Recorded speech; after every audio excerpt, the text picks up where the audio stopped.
Hola Ana Ruth, muy buenas. Hola Simón.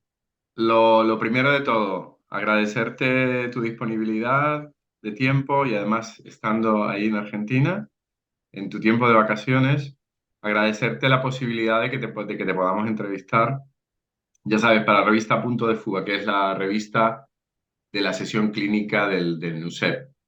Sí, Y la sección para la que te entrevistamos es una sección, entrevistamos a personas, psicoanalistas que conocemos, se llama Recorridos Singulares.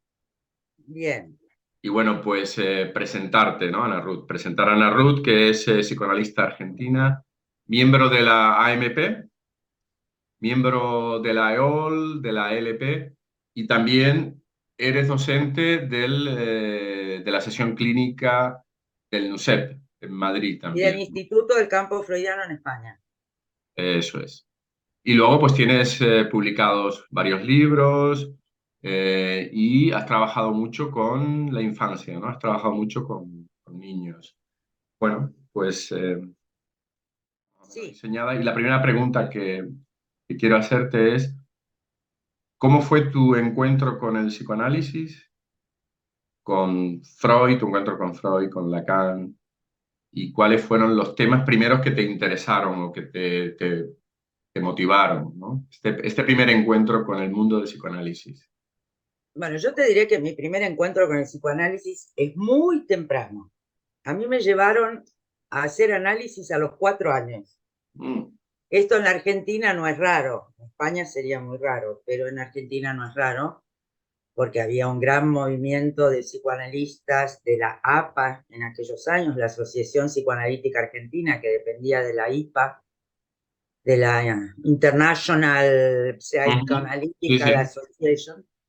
Y entonces había muchos psicoanalistas de niños acá en Argentina, formados incluso con Melanie Klein, etcétera, en Londres. Entonces, en ese momento, ante el encuentro traumático con la llegada de mi hermanita, en realidad tenía 2 años y 7 meses cuando eso sucedió, ese encuentro produjo unos acontecimientos de cuerpo devastadores y que terminaron con una consulta a los 4 años. Y entonces, bueno, ese fue mi primer encuentro con el psicoanálisis, del que después no me acordaba mucho, debo decir, pero de cualquier manera, después cuando en el colegio, bueno, en realidad en el colegio secundario ya tuve una profesora de psicología y de filosofía que era muy interesante y que planteaba cosas de Freud muy interesantes que a mí me impactaron. Si bien yo debo decir que en realidad cuando yo terminé el colegio secundario, yo empecé a estudiar física para hacer física nuclear. Mm. Porque, bueno, por una identificación muy fuerte con un profesor de física del colegio, me encantaba lo que habíamos visto, bueno, nada, se me ocurrió dedicarme a la física. Pero, o sea que en realidad yo entré, o sea, yo iba a un colegio el Colegio Nacional de Buenos Aires, que era un colegio que tenía 6 años, cuando la mayoría tenían 5, entonces no tenía ingreso para ninguna facultad. Entrabas directamente a cualquier facultad. No tendrías que hacer ingresos viniendo de ese colegio que era un colegio universitario, o sea, adscrito a la Universidad de Buenos Aires. Ujú. Entonces yo entré en exactas y al cabo de 2, 3 meses dije, esto no es para mí, sobre todo porque el álgebra me parecía esotérica, No era lo era, tuyo. no era lo mío. Y terminé entrando en el segundo cuatrimestre, o sea que no perdí el año, entré en psicología, pero con la idea de hacer psicoanálisis, porque ya había tenido algunos acercamientos a Freud, ya te digo, por esta profesora del colegio, que fue una profesora que tuve a los 17 años, y por la hermana de una amiga que también estudiaba psicoanálisis, entonces, bueno, empecé por ahí.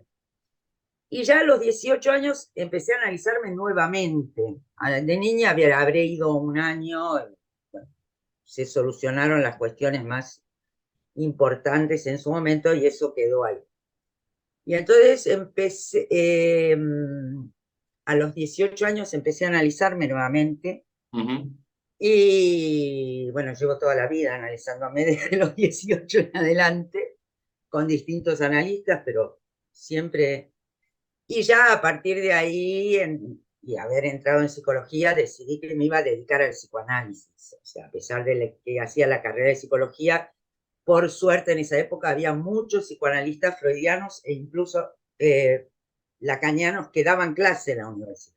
Ajá. No tantos como ahora, pero había. Entonces teníamos una orientación y ya en los primeros años de carrera, pasados dos años, ya había amigos que habían empezado a estudiar en grupos de estudio con Mazota, etcétera.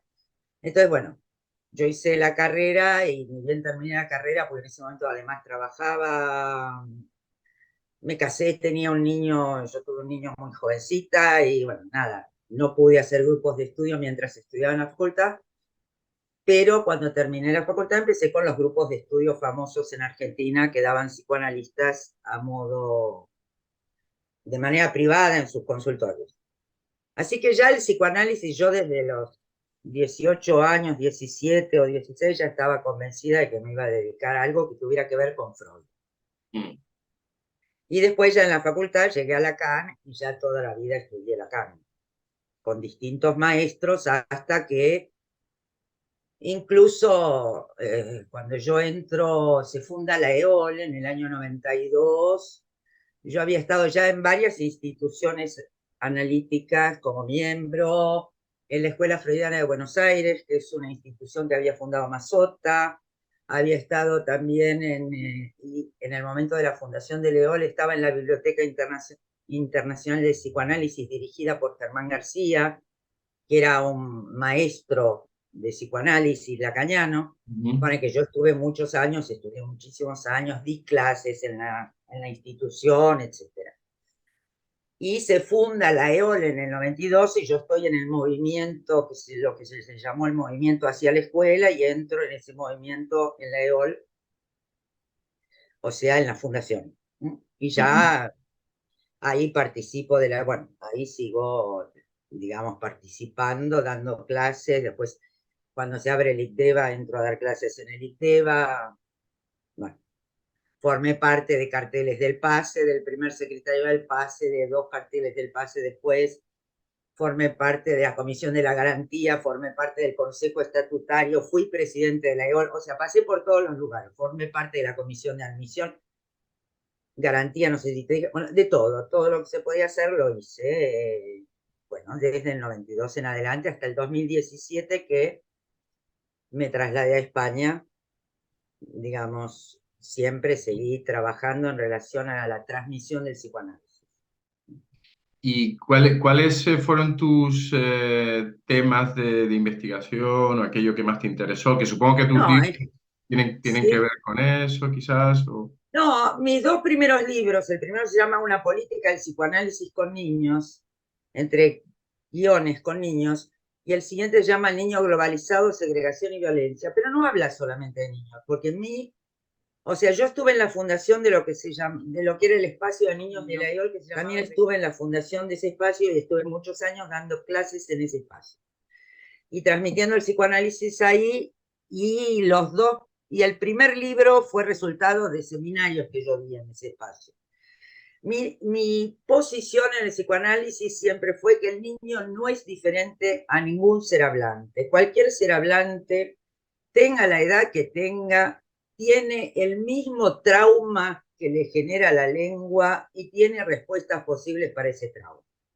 Entonces, por eso se llamaba mi primer libro Una política del psicoanálisis entre guión con niños. Porque yo siempre dije que la política del psicoanálisis es una sola. Ya sea que el que venga sea un niño, sea un adulto, sea un geronte, no. Las distinciones de edad valen para el derecho, pero no valen para el psicoanálisis. Psicoanálisis es uno, y el analista es, o sea, está en la misma posición con unos que con otros. Es algo que tienes como muy claro, ¿no? Totalmente. Entonces, eso es lo que yo transmití durante los años que estuve en el vector práctica del niño, hasta que finalmente me salí de ese espacio para que siguieran otros. Y que transmití siempre a lo largo de mi práctica, ¿no? Todo lo que he escrito, todo lo que está publicado. porque no solo son 4 libros que tengo publicado montones de artículos por todos lados, y entonces siempre esa es mi posición. El psicoanálisis es uno solo, el analista como operador también está en una posición siempre la misma respecto de cualquier ser hablante que venga a hablar. Después hay casos singulares con los que hay que ver cómo operar en el caso por caso, tenga la edad que tenga. Pero no hay una especificidad para mí de la práctica del psicoanálisis conmigo. Y ahora, Narut, en qué estás metida o qué es lo que te mueve actualmente dentro del psicoanálisis? ¿Tus temas de investigación cuáles son?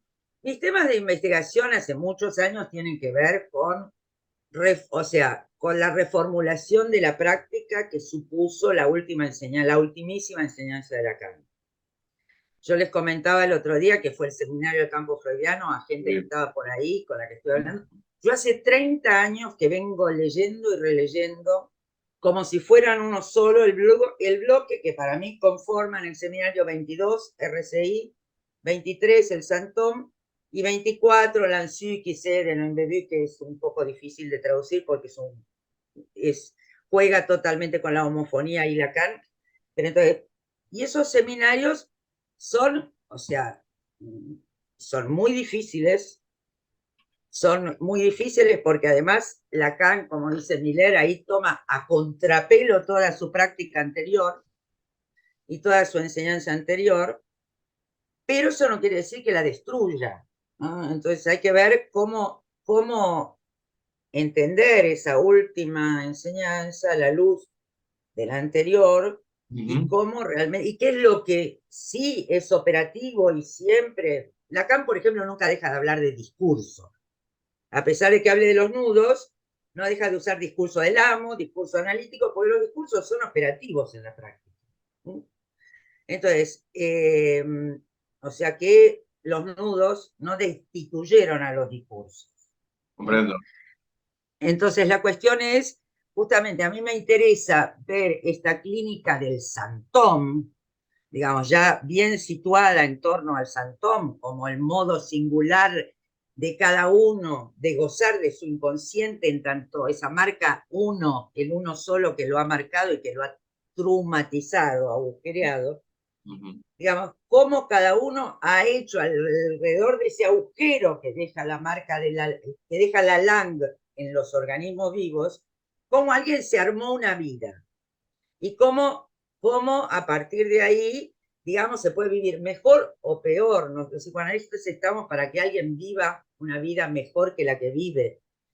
Entonces, la cuestión es, y como dice Lacan en el seminario 24, que a mí me impactó desde que lo leí por primera vez hace más de 30 años, cuando dice que el análisis debe concluir cuando el que viene está contento de estar vivo. Satisfecho y contento de estar vivo. Totalmente. Entonces, heureux, usa él, la palabra es heureux. Heureux quiere decir feliz, contento de estar vivo. Entonces, eso, no mucha gente está contenta de estar viva, ¿no? Todos los días en la calle, en el supermercado, en el banco, hablando con el taxista, uno encuentra gente que está, a la que le pesa la vida, en sus distintos aspectos. La cuestión es que la vida no es fácil para nadie, pero la vida puede ser muy divertida, muy sorprendente, muy maravillosa. Entonces, la cuestión es cómo hacer para que el hablante ser, cualquiera sea, pueda estar abierto a esas maravillas que la vida le depara, en todos los niveles. Estético, ético, amoroso, lo que fuera. Planteas, Entonces, planteas, perdona, que tiene que haber como una constatación, que realmente tiene que haber la constatación de un estar mejor o de una satisfacción. de una satisfacción de estar vivo. ¡Qué suerte que estoy vivo! ¡Qué bien! A ver, me dieron este regalo y lo tengo. Vos pensás que nosotros llegamos al mundo y a la vida por un accidente genético. Se encontraron en algún, ahora, bueno, ahora tenemos las probetas y que yo, pero En mi época se encontraba un espermatozoide con un óvulo y salía una persona y de repente salí yo. ¡Qué maravilla! Yo siempre me maravillo de esto. Digo, podría no haber salido, pero estoy en este mundo, me dieron esta vida y la cuestión es eso, la satisfacción de tenerla y vivirla lo más intensamente posible. Aprovecharla y... Dentro del marco de la ética del bien decir, ¿eh? Que es una ética opuesta a la violencia, opuesta a la destrucción, etcétera, etcétera. Ana Ruth, comentabas antes que viniste a España en el 2017, ¿no? ¿Es así? Y me gustaría preguntarte, ¿qué diferencias encuentras entre la práctica y la teoría psicoanalítica aquí en Europa, en España, en relación a Argentina? ¿Qué diferencias ves o qué confluencias? Bueno, esto sería, ¿no? A ver, por un lado te diría que en el marco de nuestras escuelas, todos orientados bajo la égida de la MP, tenemos la misma orientación, tenemos las mismas teorías y nunca vamos a tener dos personas o dos seres hablantes de la misma práctica, eso es imposible, pero orientados por los mismos principios. ¿Sí? Entonces, en ese sentido no hay diferencias en el marco de las escuelas, en el marco de la LP. Fuera del marco del LP, por lo poco que yo veo y escucho, y veo de pacientes míos que están haciendo, por ejemplo, residencias hospitalarias, qué sé yo, lo que imperan son las neurociencias y el cognitivismo, o sea, pero eso también pasa en Argentina, es un movimiento mundial, no es novedoso en España, pasa en todos lados. Entonces, yo diría que nos manejamos con los mismos principios en Ujú. España y en Argentina en el marco de las escuelas de la MP, lo cual no quiere decir que nadie tenga la misma práctica que el vecino. Porque como el operador es la persona del analista, la persona de uno mismo, eso supone haber atravesado un análisis, haberse confrontado con lo imposible de modificar del goce, haber consentido a ese goce, haberse apropiado del cuerpo que ese goce tenía en algún momento tomado y que nos impedía el buen uso del cuerpo que tenemos, y a partir de ahí haber hecho lazos y hacer lazos con los otros. Entonces, pero no todos lo hacen de la misma manera, ni todos están en el mismo momento de final de análisis, de haber llegado a ese punto de satisfacción en el que están conformes con el hecho, o sea, con el punto en el que, digamos, al que han arribado en su vida por la confrontación con eso inamovible del goce que, con el que han podido hacer otra cosa, ¿no? Entonces, la cuestión es que sí, no todo el mundo practica el psicoanálisis, debo decirte, ni allá ni acá, aunque se digan psicoanalistas. Hay mucha gente que hace psicoterapia, allá y acá, diciendo que es psicoanálisis. Y bueno, es así, para eso están los controles, para que alguien justamente en los controles verifique que no está siendo orientado por el psicoanálisis, sino por lo que se llama la psicoterapia. ¿No? En la misma línea, Ana Ruth, ¿cómo ves en el mundo contemporáneo la transmisión del psicoanálisis, ¿no? Que tuvo fuerza en su momento? ¿Cómo lo ves ahora? Muy difícil, Simón, no te voy a dorar la píldora. Yo no soy optimista, nunca lo fui. No te voy a dorar la píldora, la veo muy difícil. Creo que el psicoanálisis está en vías de extinción, pero en el sentido de que todo lo que nos rodea, nosotros estamos resistiendo, digamos. Resistimos, pero no sé cuánto más vamos a poder resistir. Porque lo que nos rodea, el aplastamiento de la subjetividad, la destrucción de cuerpos masivamente, digamos, la destrucción de masas enteras, el planeta se está poniendo cada vez peor. El neoliberalismo a ultranza va a terminar con grandes cantidades de población en todo el planeta. Entonces creo que el problema de la subjetividad, en el sentido de poder amar a otros y ser amado en el marco de un bien decir, etcétera, va a quedar relegado a un décimo plano, porque el panorama es muy negro. Entonces, cuando hay que salvar la vida, Eres la pesimista, eres subjetividad, pesimista con esto. la subjetividad queda en último plano. Primero hay que salvar la vida. Cuando la gente no tiene para comer, no va a ir a tratarse con un psicoanalista ni va a pensar en si está viviendo bien o no. Entonces, creo que vivimos en un mundo donde el porvenir del psicoanálisis no solo no está asegurado, sino que está muy amenazado, muy amenazado. El movimiento del neoliberalismo va en la vía de hacer desaparecer a los seres hablantes. Coloniza la subjetividad y las emociones. Totalmente, totalmente. Entonces, se los transforma a todos los seres hablantes en objetos de consumo del mercado y se terminó. Es lo único que necesita el neoliberalismo. Todos objetos de consumo en el mercado, consumiendo basura y siendo basura consumida por el mercado. Eso es lo que necesita el neoliberalismo. El imperio del discurso, falso discurso, el único falso discurso que es el capitalismo, donde todos somos objetos de consumo consumidos por el mercado. Entonces desaparece el ser hablante. Y si desaparece el ser hablante, no hay práctica de palabra que se sostenga. Es que en el fondo va contra lo vivo, en realidad, ¿no? Contra la vida. Pero contra lo vivo humano, lo vivo del hablar. Nosotros nos basamos en el hablar, ni siquiera en el escribir, en el hablar. Lo vivo de ser hablante. Entonces la cuestión es que cada vez los lazos están más interrumpidos por los objetos técnicos. Entonces la cuestión es que de repente hay gente que vive junta y se pasa el día hablando con otros por el móvil y se cruzan en la casa, pero cada uno con el móvil hablando con otro. Entonces la cuestión es, realmente lo que está por desaparecer, incluso cada vez la gente habla menos por el móvil, porque no es lo mismo mandar mensajes de WhatsApp que hablar por teléfono. Vos no sé si habrás notado, cada vez la gente habla menos por teléfono. Sí. Porque es todo, te mando un mensajito.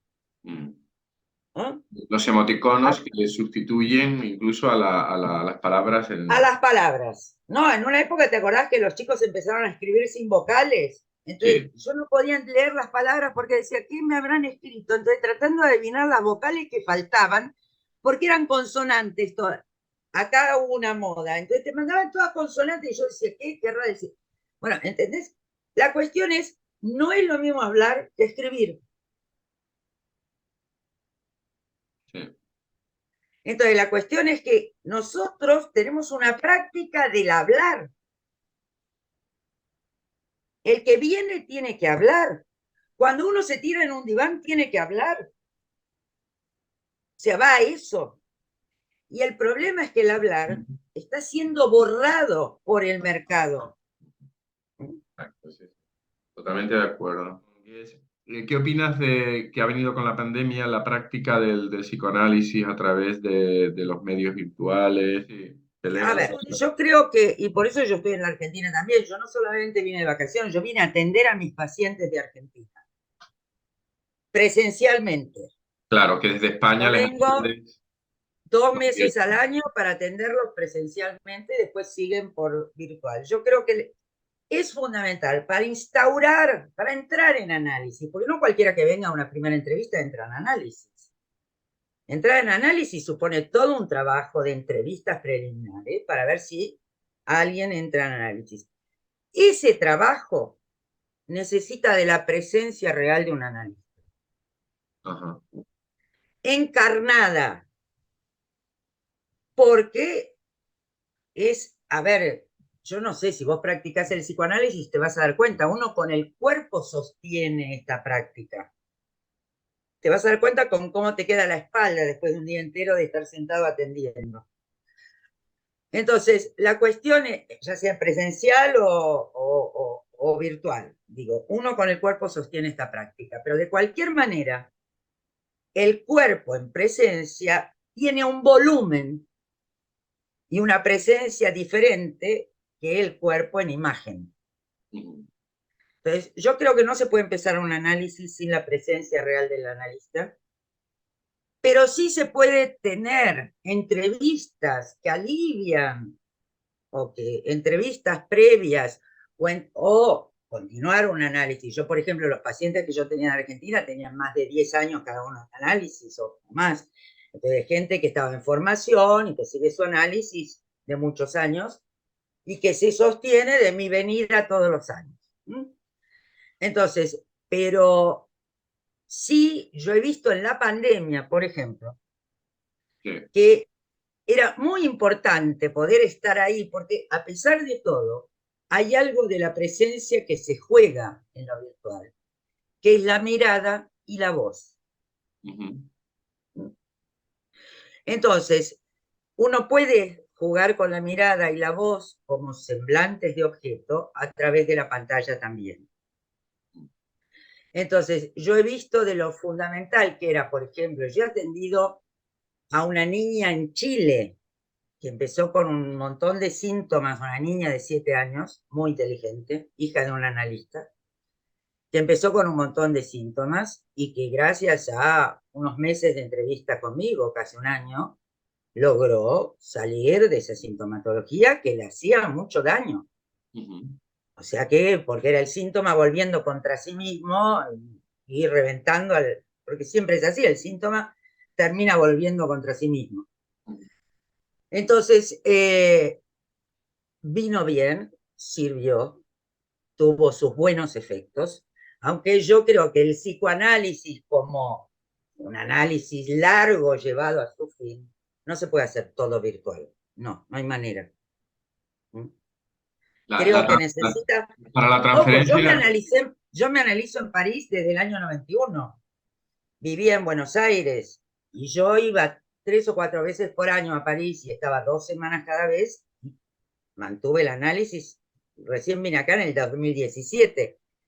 Y entonces, te quiero decir, lo pude hacer, pero yo iba y me internaba, como decía yo, en análisis, 3 o 4 sesiones diarias durante 2 semanas, y yo lo hacía porque era analista, no se le puede pedir a alguien de la calle que haga eso. Y porque quería formarme con cierta gente y me jugué a eso. Pero te quiero decir que la presencia es importantísima, es fundamental, para hacer un psicoanálisis sostenido y con la idea de llevarlo hasta su fin. Lo cual no quiere decir que unas entrevistas orientadas por el psicoanálisis, por un psicoanalista, no sirvan, por ejemplo, para sacar a alguien de un momento a ver cómo decir, de caída subjetiva, que lo posiciona en posición, valga la redundancia, en posición de objeto para el otro, lo cual lo hace sufrir terriblemente. Eso sí se puede hacer a través de una serie de entrevistas y a lo largo de un tiempo, lo cual no quiere decir que sea un análisis llevado hasta su fin. No. comprendo. Mm. Vale, Ruth. Te quería preguntar, qué nos puedes decir acerca del deseo del analista y luego cómo ha influido tu análisis en tu práctica o qué conexiones ves? O, bueno, estas dos cosas que igual tienen relación o igual no. A ver, ¿qué puedo decir del deseo analista? El deseo del analista no es un deseo puro, como dice Lacan al final del seminario 11. Es un deseo. Me gusta esa definición de Lacan al final del seminario 11, cuando él dice que el deseo del analista es el deseo de obtener la máxima diferencia entre el ideal y el objeto A. La máxima diferencia. Porque cuando se juntan, el que habla queda mudo porque se transforma en objeto. Entonces el deseo del analista es obtener entre el ideal, los ideales que alienan al que viene. Viene alguien y dice, yo quiero ser tal cosa y no puedo porque no. mis padres querían que yo estudiara tal otra cosa y yo no puedo, no quiero, quiero otra cosa. Y esos son ideales que se le imponen, no es que los padres se los quieran imponer, no es necesario, se imponen desde el habla cotidiana que los rodea. Entonces, ¿y cómo alguien lucha para no quedar aplastado y transformado en un objeto por esos ideales? Por eso hay que separar el ideal del objeto. Entonces, el deseo del analista, además ahí dice, es un deseo impuro, porque el deseo puro es el deseo de muerte. Es el único deseo puro que hay para Lacan. El deseo de muerte. Y para Freud también. Y entonces, la cuestión es que el deseo del analista es una función. Uno no es todo el tiempo. Uno llegó a la posición de analista y entonces se transformó de ser hablante en analista. No, el analista es mudo, además. Lo cual, como siempre digo, no quiere decir que el analista no use palabras para poder operar, pero el analista no habla desde su subjetividad con los pacientes. Usa palabras para que el otro siga hablando. Sí, entonces, qué interesante. ¿Cómo es eso? ¿Cuándo empezó? Uno usa palabras para hacer hablar al que viene, pero uno no habla. El analista es un mudo en el sentido de que uno no habla como sujeto ni como ser hablante. Uno ahí está borrado. Uno ahí, como dice Lacan en televisión, es un santo, desecho de la humanidad, que descarida, que va dejando jirones de piel, porque uno paga con su cuerpo. Por eso es que el cuerpo tiene que estar ahí presente, porque de eso está hecho el objeto. ¿Mm? Entonces, el objeto A. Entonces, la cuestión es que el analista es una función que uno ejerce en el momento en que está situado como destinatario de todo lo que alguien viene a decir en el dispositivo analítico. Ahora, en la vida cotidiana yo soy un ser hablante como cualquier otro y cometo lapsus y no es que se me gastó el inconsciente porque me haya analizado 50 años, no. Sigo teniendo inconsciente, sigo teniendo sueños, eh, no, tengo lapsus, actos fallidos, olvido, o sea, uno sigue siendo un ser hablante en la vida cotidiana. Amo, odio, etcétera. Pero uno como analista, como está en posición de objeto, o como dice Lacan en la ultimísima enseñanza, uno funciona ahí como santón que anuda las tres dicho mansiones de ese que viene para sostenerlo, uno ahí no es persona, sería. Uno puede emitir palabras, pero no como persona. Entonces, a ver, acá en una época había barbaridades como que alguien te decía, ay, fui al analista y me contó tal cosa y tal otra de su historia. Y yo digo, pero eso no es un analista. No, no se trata de eso. ¿Entendés? Entonces, la cuestión es, un analista es el desecho de la humanidad, dice acá en la nota de los italianos, creo que dice. Porque está hecho del objeto desecho, del objeto A, que es también el punto de calce del nudo en el nudo Borromeo, el objeto A. Entonces, cuando se entrelazan los tres, en ese punto cae la función del analista, de entrelazamiento. Santón u objeto A vienen a decir lo mismo. Entonces, uno ahí no es persona, uno ahí es una función que orienta al que viene para encontrar el anudamiento más adecuado para llegar a estar contento de estar vivo y poder vivir con los otros, amar, ser amado, etcétera, en todos los niveles. Entonces, la función del analista es una función muy difícil. Porque como decía Lacan, creo que en su versión, no, en Dirección de la Cura, el analista paga con su carne. Tiene que acallar todo lo que le pasa, te duele la espalda, estás enfermo, te duele la cabeza, te sentís mal. Vos ahí estás, no podés abrir la boca al respecto. Es una Te la posición aguantás incómoda o no también. atendés, una de dos, pero vos ahí decís, ay, che, cómo me duele la cabeza. No. Entonces, la cuestión es que sí, es una función, como dice Lacan, es incomprensible que alguien quiera ocupar esa función. ¿Cómo alguien quiere ocupar la función de ser desecho de la humanidad? ¡Wow!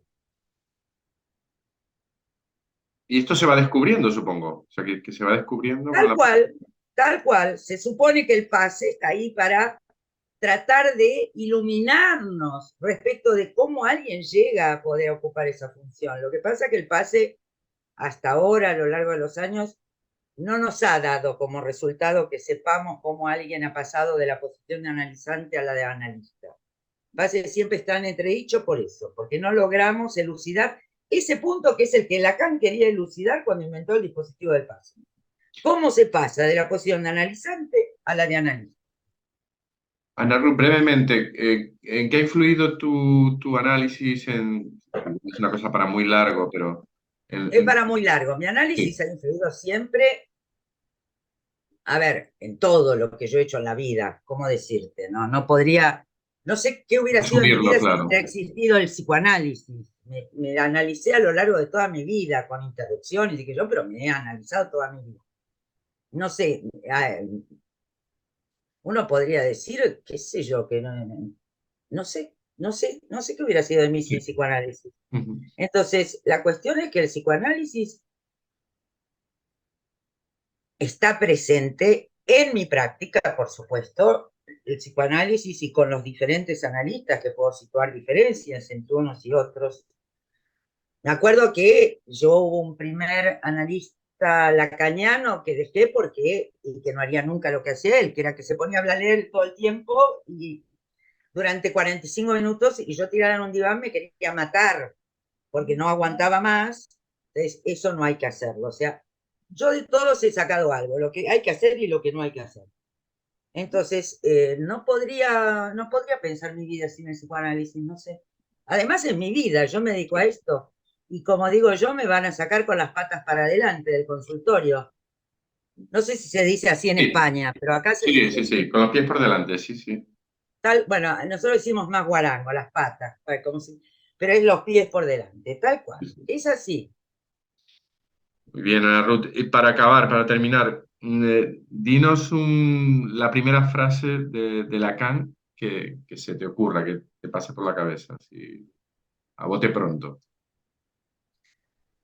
Ah, uno habla solo a menos que se ponga a dialogar con un psicoanalista. Seminario 24. No hay diálogo, salvo con un psicoanalista. ¿Mm? Sí, es una paradoja porque el psicoanalista no habla. Pero ¿sabés por qué? Porque la trampa ahí está, que uno con el psicoanalista no habla solo porque habla con el otro del lenguaje. Uno inventa al otro cuando habla con el psicoanalista. El psicoanalista, en tanto objeto, soporta el lugar del otro. Por eso Lacan dice, ahí uno habla solo a menos que se ponga a dialogar con un psicoanalista. Comprendo. Ana Ruth, pues agradecerte muchísimo, porque tus participaciones siempre son vivas y están llenas de mucha carga personal, emocional, y luego es un aprendizaje. Escucharte siempre es un gusto, Bueno, porque les agradezco. aprendemos siempre. Bueno, me alegro un montón. Es lo que pretendo, transmitir algo de esta praxis, porque es una praxis el psicoanálisis, no es una teoría y una Ujú. práctica, es una praxis, o sea, donde todo está imbricado. La práctica supone la teoría y la teoría supone la práctica. Entonces, en esta praxis es una praxis viva, muy viva y vivificante. De eso se trata, sacar al ser hablante que viene de la mortificación en que lo deja la lengua. ¿Mm? Una gran labor, un gran reto. Un gran reto, pero maravilloso. Cuando lo logramos es genial. ¿Mm? Bueno, les agradezco mucho que hayan pensado en mí para la entrevista y espero que les sea útil a unos cuantos. ¿Mm? Bueno, que disfrutes mucho de tu tierra. Gracias.